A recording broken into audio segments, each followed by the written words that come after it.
This is Radio Earth, worldwide commercial radio. The following program is copyright 1989, Radio Earth International Incorporated. All rights reserved. From our studios and correspondents around the globe, Radio Earth presents The World.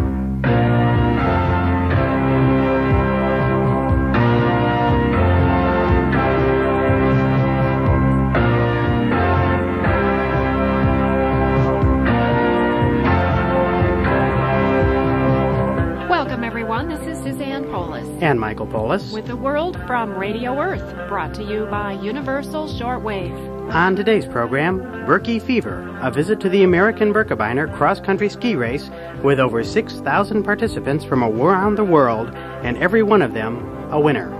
Also, we'll hear excerpts from the Satanic Verses on Sweden calling DXers. We'll learn about a computer that helps locate missing children. And we'll get answers to technical questions on Swiss Shortwave merry-go-round. We will be back with the Birkebeiner Rag after this word from the Wall Street Journal. To get ahead in business, you have to act fast. You need all the important business news and information you can get your hands on. And you can find it easily every business day in the Wall Street Journal. The Journal's 3 time-saving sections help you zero in on what interests and affects you most, so that you can make your best business moves. The Journal's first section keeps you up to date on what's happening here and around the world. The new Marketplace section provides daily coverage of technology, marketing, small business, and the law. The Money and Investing section offers expanded, easy-to-read financial tables and charts to help you with your personal finances. Today's Wall Street Journal, all the business news you need to help you get ahead and stay ahead. Take advantage of the Journal's special introductory subscription offer. 12 weeks, just $29.75. Only $29.75 for 12 weeks of today's Wall Street Journal. To order, call toll-free 1-800-247-1400. That's 1-800-247-1400. Call now. The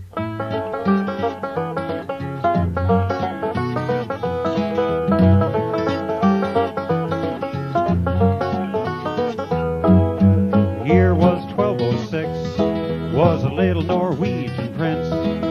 Across the mountains and through the trees, they carried that baby on wooden skis. Civil War running wild, so the Birkebeiner saved that child. For 55 kilometers at a perilous pace, they won the first Birkebeiner race.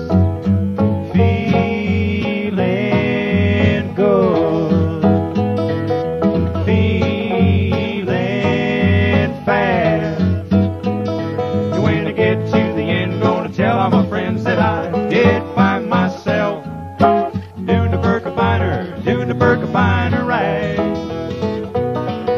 In Norway and Wisconsin, the race goes on. From Hayward to Telemark, they'll sing this song about the best in the world, about you and me doing the Birkebeiner rag. Thousands of skiers and a marching band, the line the streets, they'll give us a hand. From around the world, they've come to see me do the Birkebeiner rag. Feeling good, feeling fast. When I get to the end, gonna tell all my friends that I did find myself doing the Birkebeiner rag. Across the Namakogan, what a sight we'll make as we glide on over the Hayward Lake. Then it's double fold, make tracks, get up and go to Cordelop and finish at Double O. A long, hard climb up the Fire Tower hills. Test our wax, it'll test our wills. And when I cross that line, they're gonna cheer for me doing the Birkebeiner rag. Feeling good, feeling fast. When I get to the end, gonna tell all my friends that I did find myself do the Birkebeiner rag.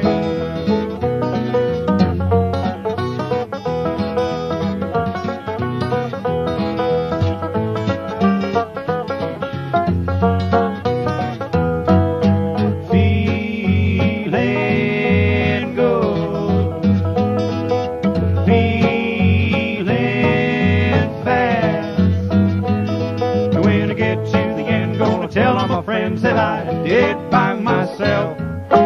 Do the Birkebeiner, do the Birkebeiner rag. Do the Birkebeiner, do the Birkebeiner rag. Do the Birkebeiner, do the Birkebeiner rag.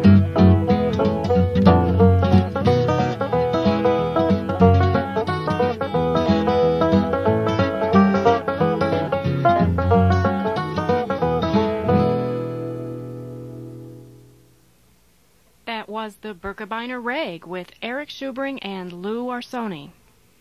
A few weeks ago, Michael and I visited the American Birkebeiner cross-country ski race in Hayward, Wisconsin, the largest ski race in the United States. Michael prepared this report. Birkie fever, got me eager as a beaver, got me waiting for winter, got me praying for snow. Birkie fever, I'm a true believer, just get me to the start line, I'll be ready to go. Imagine over 6,000 skiers crowded at the starting line, ready to travel 55 kilometers through the woods and over the hills in a race which everybody wins. That describes the American Birkebeiner cross-country ski race, held each February in the north woods of Wisconsin between the town of Hayward and the Mount Telemark ski resort near Cable. The Birkebeiner tradition goes back to the year 1206 when two Viking warriors, Thorstein Skevla and Skirval Skruka, rescued Håkon Håkonsson, the child prince of Norway, from a besieged city during a civil war and then skied 55 kilometers, carrying him to safety. They wore birch bark leggings on this journey to protect themselves from the cold and thus became known as Birkebeiners, the Norwegian word for birch bark leggings. According to Tom Cothran, media coordinator for the organizing committee and a race veteran himself, this legend inspired residents of the Hayward area to begin their own Birkebeiner in 1973. Some people who lived in the Hayward and Cable areas and who had Norwegian ancestry decided that it would be a good idea to start sort of an endurance event from Hayward to Cable, sort of patterned after the Birkebeiner Rennet, which is the great Norwegian ski race. It started in 1932, and that race is the oldest citizens ski race in the world. And so they started this race. We had 58 skiers in it the first time. Then the next year it grew up to 150 or so, and then the next year it was up to 600, and then the next year it was over 1,000, and then all of a sudden it was like this, 6,153 today. The Birkebeiner Rennet, held last Sunday in Norway, retraces the original route of the Viking skiers. The American Birkebeiner begins in downtown Hayward, 360 miles above sea level, winds through a forest trail to a height of 525 meters, and finishes at the foot of Mount Telemark at an elevation of 430 meters. Both races are part of an international competition started at Mount Telemark in 1978. The international circuit is the World Lopet League, in which there is one major race in each of 11 nations, and only one sanction is provided in each nation. The Canadian race is the Gatineau 55. There's one in Japan. The rest are all in Scandinavia and Central Europe. The race usually begins on a field outside of Hayward. The entrants are grouped into waves according to their ability and started, 1,000 at a time, into a course which quickly narrows to a street and then a trail. The first leg of the race carries them down Hayward's main street with banners flying, bands playing, and spectators cheering. As they leave Hayward, they start across a long lake where Dorothy Smith and her daughter, Gwen, are self-appointed cheerleaders. Have a good one. Have fun. Have a good one. See the Birkebeiner cheerleaders? Oh, you bet. We're self-appointed. Yeah. We're just here. We're just having a fantastic time. Do you have any relatives in the race? No, we don't know anybody. We don't know anybody. We just love it. And I'm just having a marvelous time. We come up here every year, and we're going to be up there at Telemark and cheer them in. Have fun, you guys. Along the trail, 8 volunteer stations supply skiers with food and warm liquids to keep them going. While the top contestants may finish in about 2 hours, others take up to 6 or 7 hours. With appetites to satisfy, the Birkebeiner gives new meaning to fast food. The night before the race, after the international powwow with native Indian dancers from a nearby reservation, many skiers have dinner at the Birkie feed carbo load, filling up with carbohydrates to provide energy to carry them through the next day. The carbo load is catered by the Cremet Company, one of the race sponsors and a national manufacturer of pasta. Sherm Ebling is the Birkie Cremet coordinator. We put the product out, and they charge a price for the foundation, then takes that money and in turn turns it over to help the race itself. So you provide a lot of the energy for the skiers for their event today. All the carbohydrates to keep them going. They were all at the race at the dinner last night, so they, I think both the first and second and third place winners today were all at the carbo load last night. While sponsors and food are important, volunteer effort is the key to making the American Birkebeiner work. It really is a community event, as much the center of the winter season in Hayward as Carnival is in the Caribbean. Carl Larson was parking cars in plowed fields at Mount Telemark. Oh, I think it's a real festive activity. Parking cars, I've been out in the back parking lots here, and I didn't get to actually see the race, but I enjoy the people. You know, I've met a lot of people today. For the skiers themselves, motives and motivations are varied. Irv Lerner of St. Paul, Minnesota, warming up for his 11th Birkebeiner, summed it up in one word. Lunacy. Non-certifiable lunacy, but lunacy nevertheless. We have a good time. Oh, every year I say I shouldn't keep doing it, but then they give you a very special price right after the race, and you can't turn it down. Last year my son skied it with me. Previously my wife skied it with me. Someday my daughter will ski it with me. My son and I finished neck and neck. It was good fun. It's good fun. That's something to remember for the rest of your life. Steve Tarr of Cedar Falls, Iowa, entered the Kordelopet, a shortened leg of the Birkebeiner, after only one season of skiing. A friend of mine who's skied the Birkebeiner for 6 years now convinced me I should come up. So here I am. Is this a race a relative beginner can race in? I hope so. What's the attraction to you?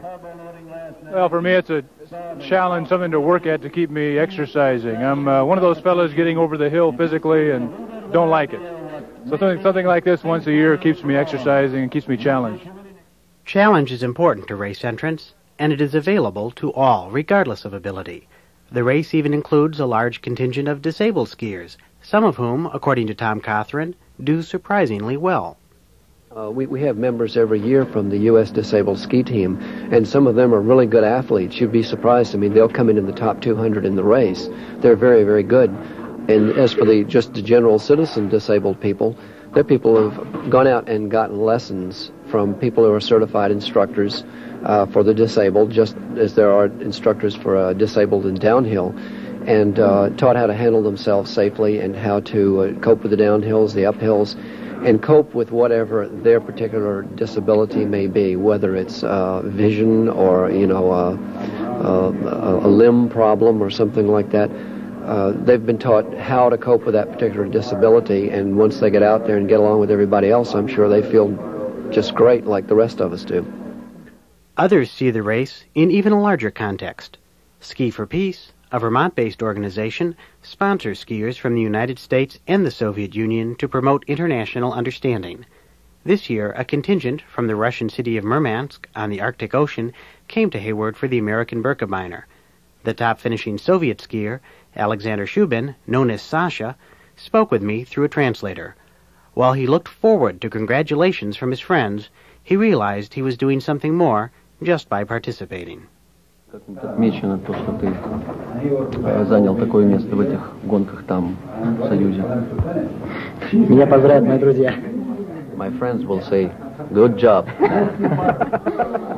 Well, you know, the basic goal of the whole project is not to win a medal. It's just we're skiing for peace.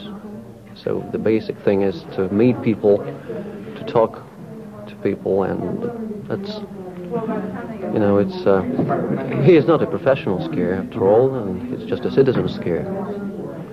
So we are here to establish peace and friendship between our two countries. Whether for family, friends, exercise, or world peace, the key to the Birkebeiner is not to cross the finish line first, but to cross the finish line, period, and thus to prove to yourself and others that you can complete your objective, that you can meet the challenge you set for yourself, regardless of your physical ability or disability. That is why the American Birkebeiner is known as the race which everybody wins. The competition comes from within, not from without. That means, and I can tell you this from first-hand experience, that when you ski the Birkie, even if you ski it as a raw neophyte, as I did once, you start out very nervous.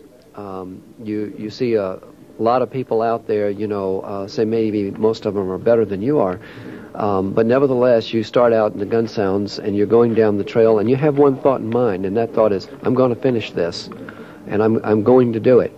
And you can find that as you go along, you're quite exhausted and you're fatigued, and yet you still have this same kind of inspired thought that I'm going to do this, and it's going to be a significant achievement. And not only that, you're having a good time at the same time. I say you're tired, but you're still having a good time, and there are other people around you who are right there in the boat with you, and you're stopping at food stations and talking, and you're skiing along the trail talking, and just generally you find you make friends out there. You really do, because there's a lot of sort of sympathy and identification and things like that going on.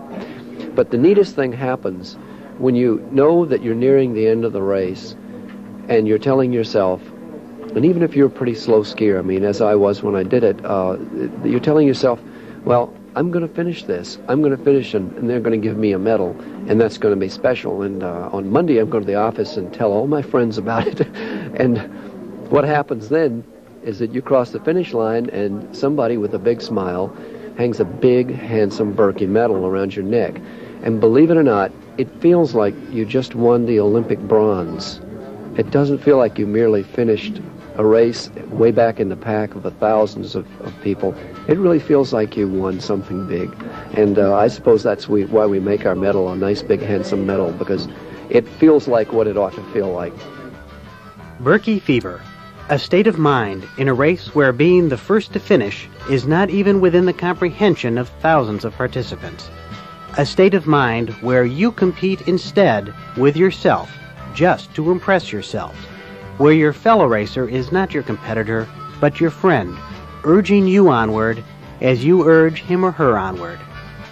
It is a race where the total is greater than the sum of its parts, but where the final meaning is found in the individual.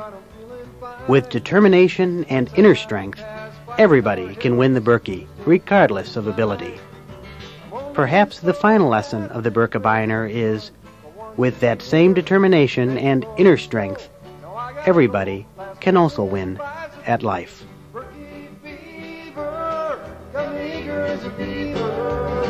Got me waiting for winter, got me praying for snow.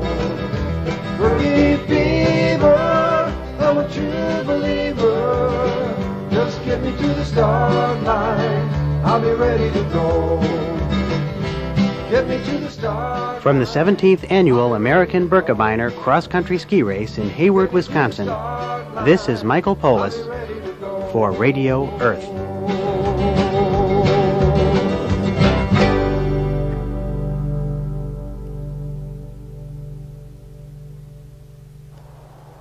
Hi, I'm Jim Fowler. In a moment, I'll have a few tips on cross-country skiing from National Wildlife Magazine. From the National Wildlife Federation, this is Mutual of Omaha's Nature Newsbreak. Here's Jim. There are 4 types of cross-country skis. Light touring skis are good for traveling on hard, prepared tracks. Touring skis are slightly wider, heavier, and stiffer, and are ideal for fresh snow. Racing skis are designed for speed, and mountain skis are for the skier who carries a heavy pack.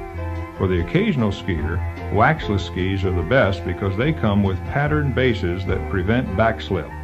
To choose the right ski length, raise your hand over your head. Your skis should reach from the floor to somewhere near your wrist. Now you're ready to go for the snow. From the National Wildlife Federation, this has been Mutual of Omaha's Nature Newsbreak. This is Jim Fowler.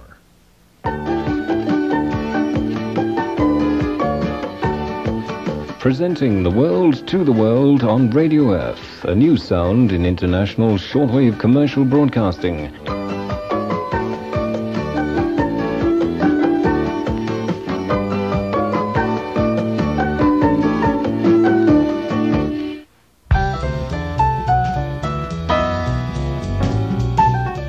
Universal Shortwave is pleased to announce its DXer's directory is available for just $5 to Radio Earth listeners.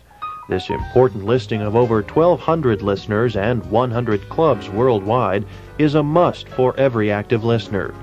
To get the DXer's directory, send $5 to Universal Shortwave, 1280 Ada Drive, Reynoldsburg, Ohio, 43068.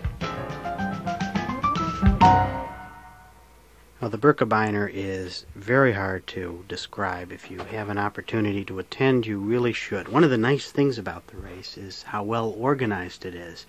Although the town has expanded in size by, 5-6 times its normal population? At least. I mean, we even got a parking space 1 block from the main street. We were very lucky considering we were newcomers to this. All of the international skiers that we talked to commented on how well organized it was.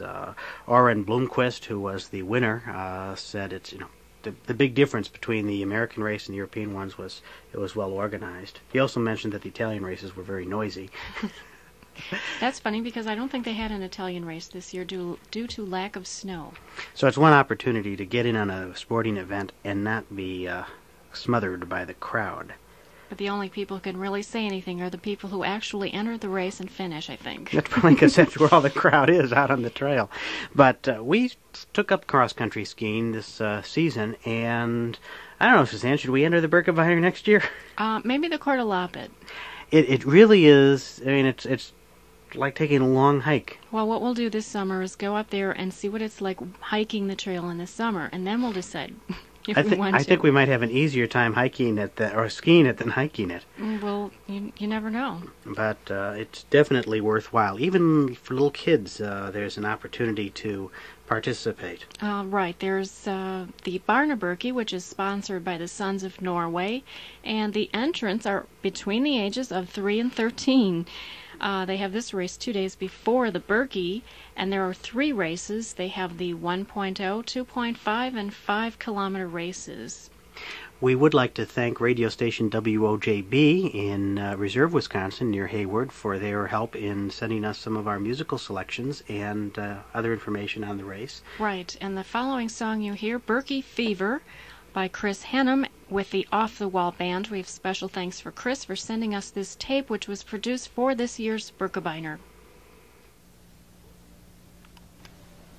Birkie fever, got me eager as a beaver, got me waiting for winter, got me praying for snow. Birkie fever, I'm a true believer, just get me to the start line, I'll be ready to go. Get me to the start line, I'll be ready to go. Now winter's coming to a close and time is almost here. Trying to pick up on my pace as I load up all my gear. Heading for the Northwoods and that Birkebeiner trail. Telling Mark or Bus, it's a madman's lust, gonna make it without fail. Birkie fever, got me eager as a beaver, got me waiting for winter, got me praying for snow. Birkie fever, I'm a true believer, just get me to the start line, I'll be ready to go. Get me to the start line, I'll be ready to go. That fateful morning has arrived. Here I stand at the starting line. Did I train enough? Is this gonna be tough? Or have I lost my mind? If it's your first year or your 10th year, it always starts the same. You wonder if the pleasure is worth all of the pain. Birkie fever, got me eager as a beaver, got me waiting for winter, got me praying for snow.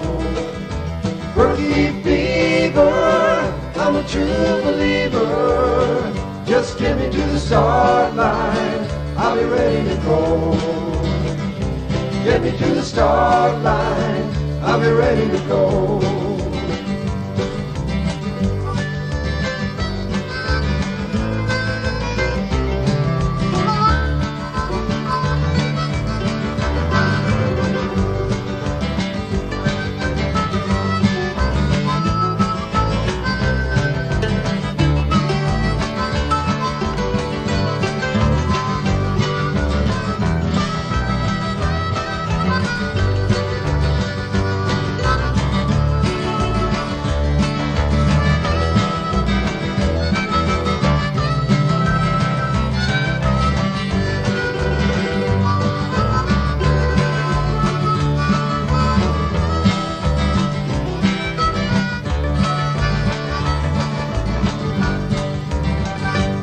I just passed Double O a few minutes ago, a little tired but I'm feeling fine. And once I get past Fire Tower Hill, it's a cruise to the finish line.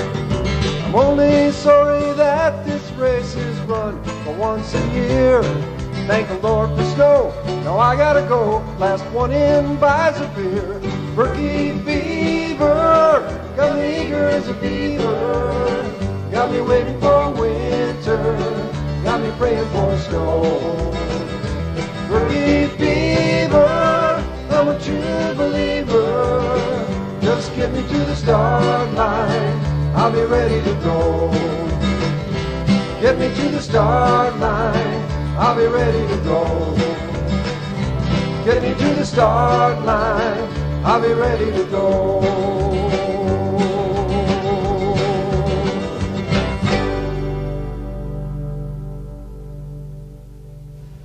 You are listening to Radio Earth Worldwide Commercial Radio.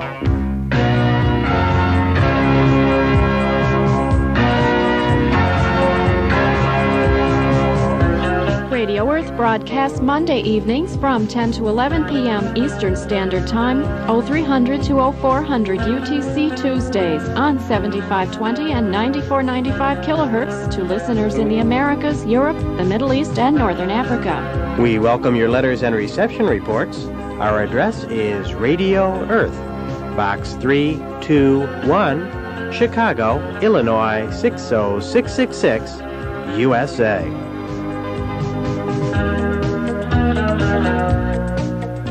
Here's Schwab investor Stu Klitzner. Brokerage commissions?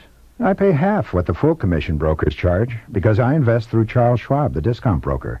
I pay about half when I buy stocks through Schwab and about half when I sell them. Hey, if you ask me, the smart money gets invested at Schwab. For a free booklet on what a discount broker can do for you, call Charles Schwab toll-free, 1-800-228-1999. That's 1-800-228-1999.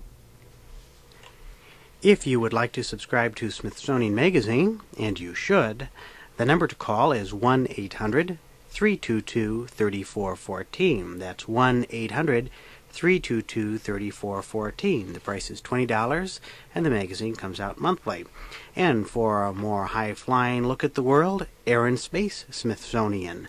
The number for that is 1-800-292-3800. That's 1-800-292-3800, $18, and it is published bi-monthly. Frequency change information, because it is that time of year again. Latest word has it that we will remain on 94.95 kilohertz for the time being to Europe, but South America will be changing to 7400 from 7520. And then again, when the time changes, there will be future frequency changes. But if you don't hear us on 7520, look for us on 7400. And if you don't find us there, scan around, because we'll be somewhere, most likely in the 41 meter band. The problem of missing children is nothing new. Each year, hundreds of children run away from home, are abducted by a divorced parent, or kidnapped by a stranger. The main problem in finding these children has been trying to figure out what they look like years later. But as Matthew Bell reports from Chicago, that problem appears to have been solved. In 1985, Louis Sadler and Scott Barrows were asked if they could lend their expertise in helping to locate two young sisters who disappeared 8 years earlier. The medical illustrators at the University of Illinois in Chicago were given photographs of the children taken before they disappeared and asked to illustrate what they might look like 8 years later. Knowing that facial bones change in predictable ways throughout childhood, they figured out the average changes in 39 facial dimensions, such as the distance between the eyes and the corners of the mouth. But Scott Barrows says they were not at all certain how accurate the illustrations would be. I was very skeptical, and I many times talked to the mother and told her I had my doubts, and she was very encouraging, said, go ahead with it. There's no one else I know of. I think you guys have the best shot of anyone. So that kept me going. Once the illustrations were complete, they were shown on national television. 20 minutes after the broadcast, the girls were located. Again, Scott Barrows. Both Louis and I sometimes wonder if that was not successful, would we have continued? But it just really, everything seemed to work very well. And the next morning they met their mother that they really didn't remember, and it was quite an experience, and it led to many other cases and some other happy stories too. Since 1985, Scott Barrows and Louis Sadler have produced 81 illustrations. 29 of those children have been found, 9 because of their illustrations. But with more than 7,000 cases of missing children on file with the National Center for Missing and Exploited Children in Washington, D.C., they knew that the 20 hours it was taking to do each illustration was too long. So, with the help of a $1.3 million grant from the American Telephone and Telegraph Company, they developed a computer program that does the illustrations in 20 minutes. Louis Sadler says not only does it speed up the process, it makes it more accurate as well. In the old days, you were hand copying scads of numbers, doing mathematical calculations on a calculator, and it was very easy to transpose numbers or make a mathematical mistake. And in those cases, there's sort of a domino effect. Once you made one mistake, it's repeated and accentuated as you move down the line. Mr. Sadler and Mr. Barrows have been approached many times with the idea of turning their technology into a profit-making venture, but Louis Sadler says from the very beginning they rejected that notion. You realize very quickly that the parents that are involved in hunting for these children can never give up, and they spend literally every dime they have, every dollar they can borrow, in the search for these children. And we never wanted to be in the situation of denying access simply because they couldn't afford a few dollars to pay for an illustration. Louis Sadler and Scott Barrows are justifiably proud of the computer program they have developed, but they are more proud every time they play a role in locating a missing child. Scott Barrows says it is impossible not to get personally involved. After meeting that first mother and seeing that come full circle, and then meeting other parents and talking to them on the phone, you can't walk away from it. I would give this up today if I felt what we were doing could be better done elsewhere, or if it was not necessary. But I think it is necessary, and until a better system exists, or if that never happens, we'll continue to do it. It's just something that you can't walk away from. It's too important, and children are just too important to give up on. There are many other possible applications for the technology that Mr. Sadler and Mr. Barrows have developed. For example, some tabloids have asked them if they would age photographs of teen idols just for fun. And a wealthy businessman offered to pay any price to see what his young sons will look like as adults. While Scott Barrows foresees a day when people will do such things at home on personal computers, right now he and Louis Sadler are too busy for such frivolities. They have 7,000 missing children to help locate.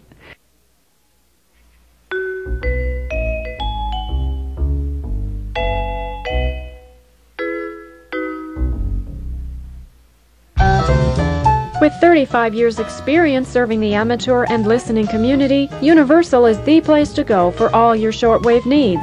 Universal is the only company which is a direct authorized dealer for all major brands, including Kenwood, ICOM, Yaesu, Tentec, and JRC.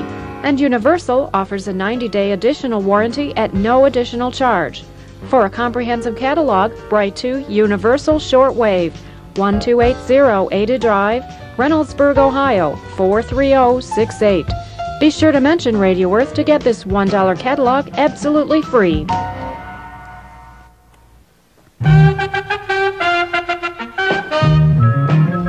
Hello, friends and neighbors. A hearty welcome aboard. Bob Tommen here next to me. We're here because we're here because we're here because we're here. Bob Zanotti. And are you ready for another edition, Bob? Anytime, Bob. Okay, let's plow through it. First, here is an announcement of a new club. And we don't hear news of too many new clubs in Africa. And that's why we'd like to call your attention to it. It is the first Ghana International DX Club. And they are just getting themselves together. And for anyone who is interested in getting associated with this club or would like to have more information, people who might like to help out, organizing it, maybe writing for it, and so on, not too much more information than the statutes and so on. They seem to be in the right direction. Just write to First Ghana International DX Club, Post Office Box 10063, Accra North, Ghana. That's First Ghana International DXers Club, P.O. Box 10063, Accra North, Ghana. And that's, of course, in West Africa. And we wish everyone concerned with the club all the very best of luck there and success. Please keep us informed. First letter today, Bob, in the program, and our technical mailbag comes from Gaurav Shroff in Bombay in India. I have a radio with a cassette recorder with shortwave ranges on it. Now, when I touch the whip antenna, the signal soars up, and when I let it go, the loudness drops down again. Is there any logical reason behind this? Well, it's physics, actually.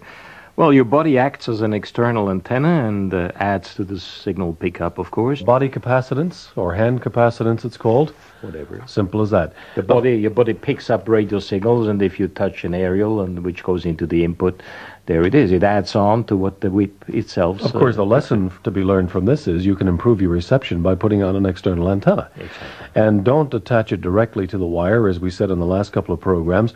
Just take some insulated, very thin insulated wire, hookup wire, throw a few meters out the window or hang it up to a tree, take the other end at your receiver and wrap it around so many turns with the insulation on it still to make an inductive coupling to your whip antenna. Right. And, up to the point where it starts to overload, where you get a lot of hash and noise in there, and you've got yourself a good outdoor antenna. Exactly. And you'll improve reception. Abdul Karim in Rawalpindi, Pakistan, has a good question. How is tuning accomplished in a digital receiver? The end effect, you sit there, it shows you're down to the decimal points, what frequency you're on. That's nice, but what happens behind that digital display? Yeah, well, tuning is accomplished by adding on the different frequency bits produced by the synthesizer. Imagine you have a mother crystal. Now, you cut that frequency spectrum into different parts, and you obtain bits of megahertz, kilocycles, whereas these again are divided into 100, 10, or 1 kilocycle slices. Expensive sets even go down to 1/10 or 1/100th of a kilocycle, so it would be 100 hertz or 10 hertz.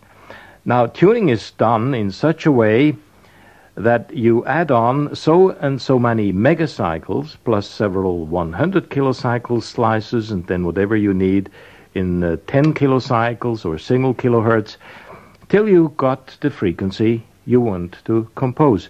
And in your 2001D receiver, you can have also a coarse tuning sequence. That means where you add on only full kilohertz, or if you go to the fine tuning position there, then you add on the 100 hertz bits and steps as well, which takes, of course, a little bit longer to tune across the entire range. Now, to make things easier, of course, that receiver offers you the choice of constructing the complete frequency setting by selecting the frequencies by means of a push button. And the fact that all frequency slices are originating from this one and single mother crystal makes the whole frequency setup very accurate and very stable. Okay, and now we go over to Derbyshire in England, to F.I. Mohammed in Glossop. And he's got a bit of An involved technical question here, wiring a plug. I have made a lead to record directly from a Vega 206 into or onto the cassette recorder of an Omex stereo unit.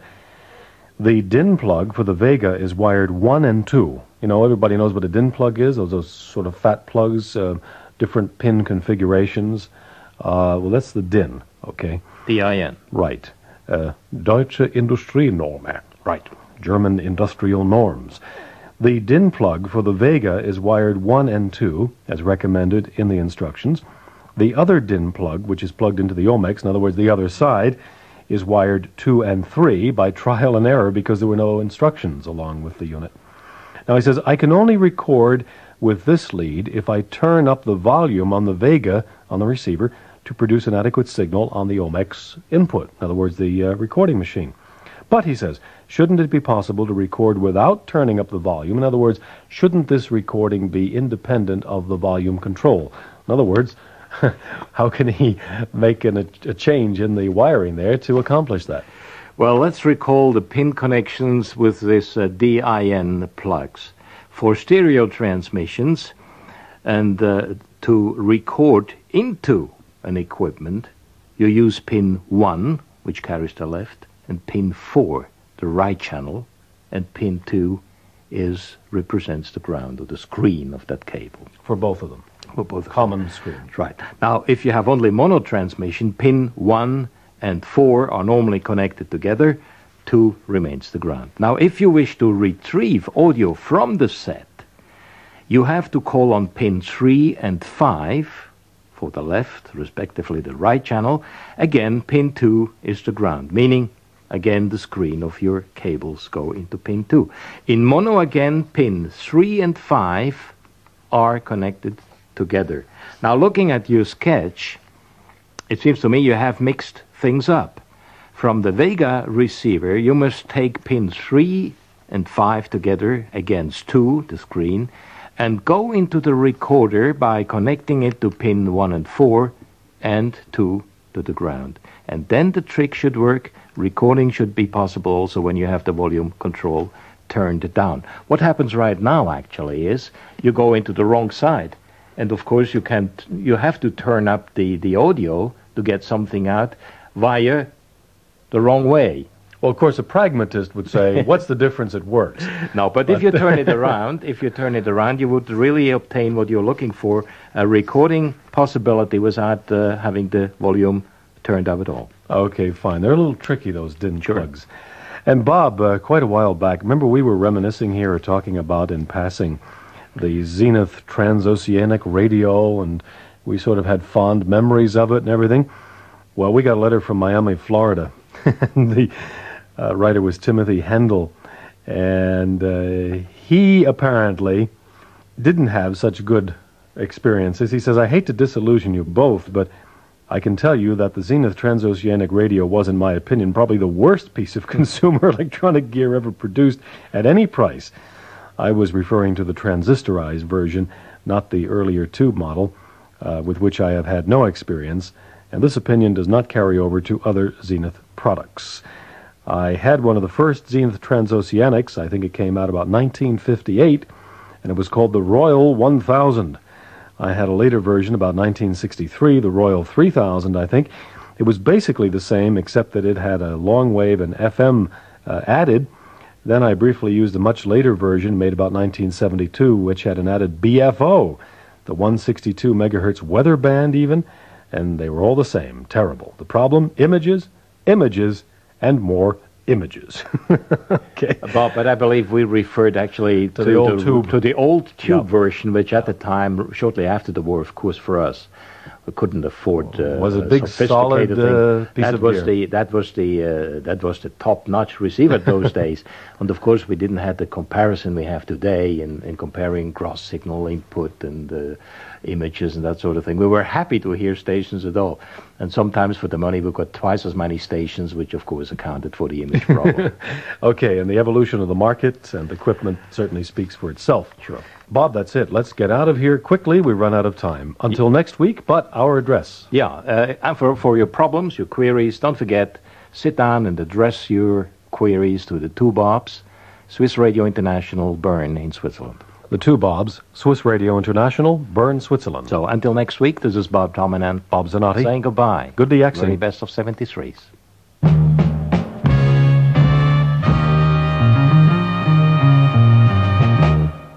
Radio Earth. Radio Earth. Radio Earth.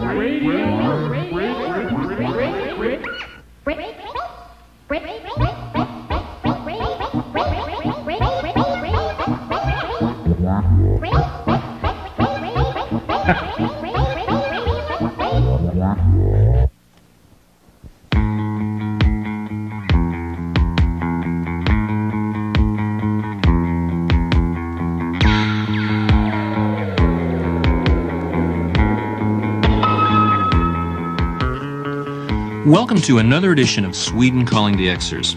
This week, Ingemar Sandberg has compiled our shortwave news, which is mainly from Europe and Asia. But first, we're sad to report that Lars Hamberg is resigning as head of Radio Sweden for health reasons. It wasn't that long ago when Lars took over and we interviewed him about his ideas for the station. We hope he can take it easier in the future without having to watch over such a pack of crazies. But the program must go on, and we start on the TV desk.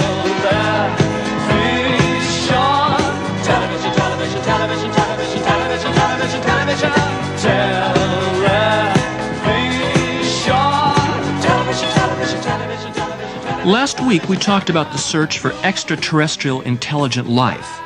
There's a popular American television program, it's very popular here in Sweden as well, called ALF, about an alien life form, an ALF for ALF. But in Salman Rushdie's book, The Satanic Verses, there's a great satirical description of a possible such program called The Aliens Show, which is described as by the monsters out of Star Wars by way of Sesame Street. It goes like this.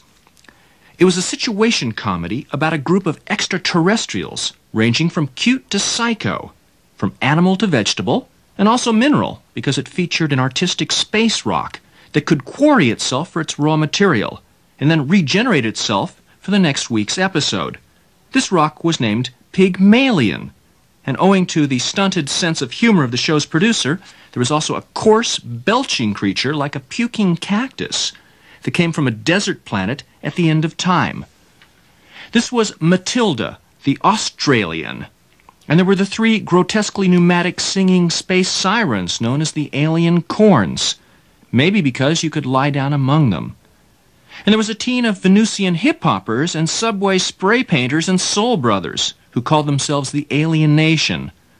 And under a bed in the spaceship that was the program's main location, there lived Bugsy, the giant dung beetle from the Crab Nebula, who'd run away from his father. And in a fish tank, you could find Brains, the super-intelligent giant abalone who liked eating Chinese. And there was Ridley, the most terrifying of the regular cast, who looked like a Francis Bacon painting of a mouthful of teeth waving at the end of a sightless pod, who had an obsession with the actress Sigourney Weaver.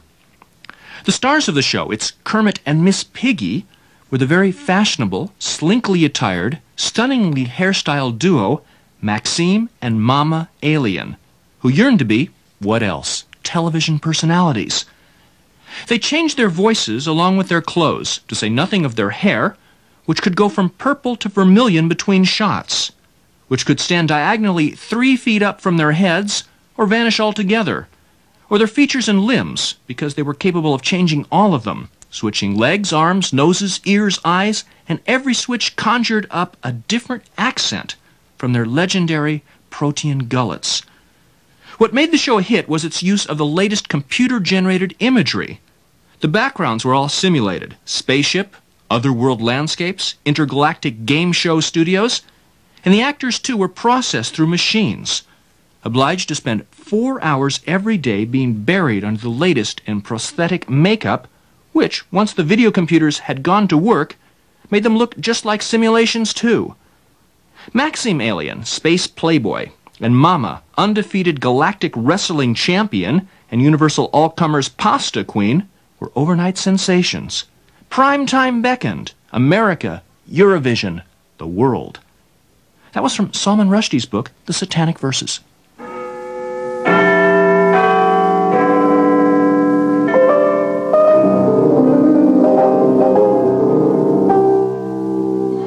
Now time for European DX News.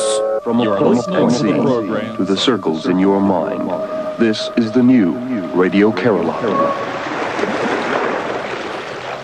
Sweden's Attorney General has filed charges against an Islamic group producing programs on community radio, accusing it of stirring up hatred against Jews. If the court supports the charges, Attorney General Hans Stark says he'll close Radio Islam, which shares a community radio transmitter in the Stockholm area with other organizations. Last week, Radio Sweden linked up with the opposition station Radio Nanduti in Paraguay for a special broadcast. Nanduti is the station which was jammed and closed down by the Stroessner government. It returned to the air following the fall of the dictator. The studios in Stockholm and Asunción linked up for a half hour, and this was broadcast live in Paraguay and a couple of days later over Radio Sweden. We reported recently about the Nordic direct broadcast satellite Tele-X, which is due to be launched on April 1st. The Swedish Broadcasting Corporation wants to start a paid television channel using Tele-X to broadcast films and sports to the entire Nordic region. The channel would use the pay-per-view pay TV system. At the earliest, such a channel would go into operation in 1 year's time. In the meantime, Swedish television would like to use Tele-X to relay the 8 hours a day of programs currently transmitted to Finland. Things are looking better for France's TDF-1 direct broadcast satellite. According to BBC monitoring, there are 14 applications for TDF TV channels and 6 for radio channels. Radio France has applied to transmit 2 radio stereo programs. Turning to shortwave news, in Albania, Tim Grunley reports that Radio Tirana is broadcasting in English at 6:30 hours on 7205 kHz and not the listed 7300. 9500 is in parallel. Thomas Selling tells us that the European service of the Voice of Greece no longer uses the 49-meter band. The programs in Greek, English, French, and German between 1900 and 1950 are now broadcast on 7430 and 9905 kHz. The old frequency of 6210 kHz is no longer in use. And finally, BBC monitoring says the Radio Fusão Portuguesa is carrying out work on a new 300-kilowatt shortwave transmitter. The transmitter is located at Pegos and will open next summer.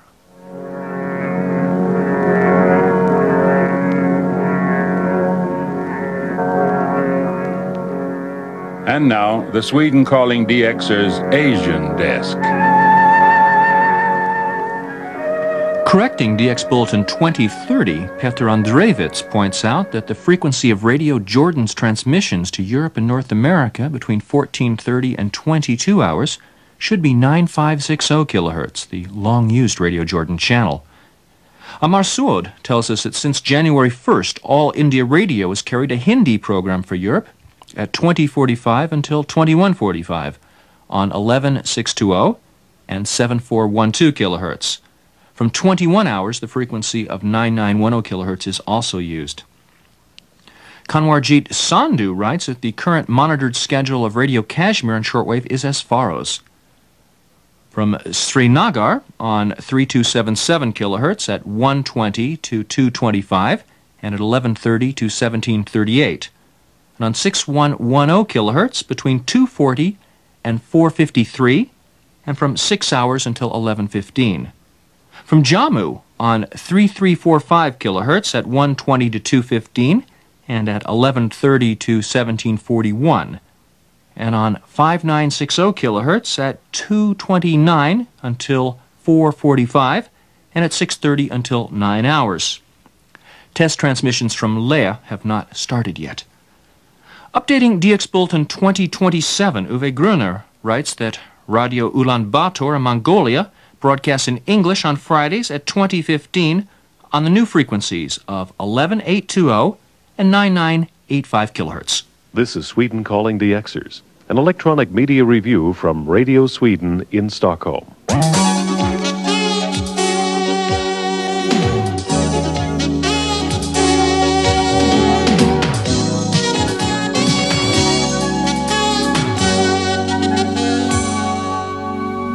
Turning to Latin America, Masao Kato reports that Radio Impacto in Costa Rica on 6150 kilohertz has been signing on and heard as early as 9 hours, although the sign-on is listed in the World Radio TV Handbook at 10:30. Mogens Jensen tells us that on March 5th, HCJB in Ecuador is introducing a new frequency of 21475 kilohertz. That's for the broadcasts in the Nordic languages, between 20 and 2030 hours. The Nordic languages is mostly Swedish, but sometimes it's other languages. And turning to news of an interesting contest that's coming up. The Danish Shortwave Clubs International, who we met in Copenhagen just a couple of weeks ago, is organizing a contest called the Grand Tour with Cancer and Capricorn. It's being held between March 10th and 19th. Participants are to listen to as many broadcast stations as possible for a minimum of 15 minutes on frequencies between 5950 and 26100 kilohertz. The tropical bands may be used instead if there are no shortwave signals available. Each participant will receive a diploma. The contest fee is 5 international reply coupons, and they should be sent before March 31st to Jaroslav Bohak, B-O-H-A-C, and his address is CSLA 1900/11, and then 40011 Usti, U-S-T-I, and then N, and then capital L, comma, Czechoslovakia. I'll read that address one more time. It's Jaroslav Bohak, CSLA 1900/11, 40011 Usti, NL, in Czechoslovakia. That's all for this week. Here's Susan Beard to tell you how you can contribute to Sweden Calling DXers. Contributions to Sweden Calling DXers should be news about radio, not just loggings or information already available in the World Radio TV Handbook. You can write to our DX editor at Radio Sweden, S10510, Stockholm, Sweden. You can also send a telex to Swedish telex number 11738 or a telefax. Dial the international access number for your country, followed by 468-667-6283. If you subscribe to CompuServe, you can send a message to our mailbox, which is 70247, 3516. And you can also send a message through the FIDO net system of computer bulletin boards to George Wood at number 2, 501297. Well, thank you, Susan. See you all again next week. Until then, good listening and take care.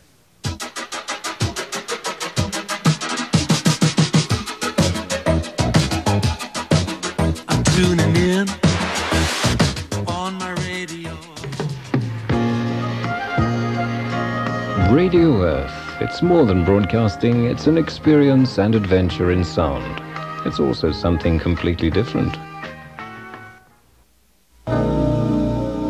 There comes a time when we heed a certain call, when the world must come together as one. That brings to an end our program. The World was brought to you by Universal Shortwave. We will be back next Monday evening at 10 p.m. Eastern Time with our Easter special, including bunnies in the bureau and pet rabbits.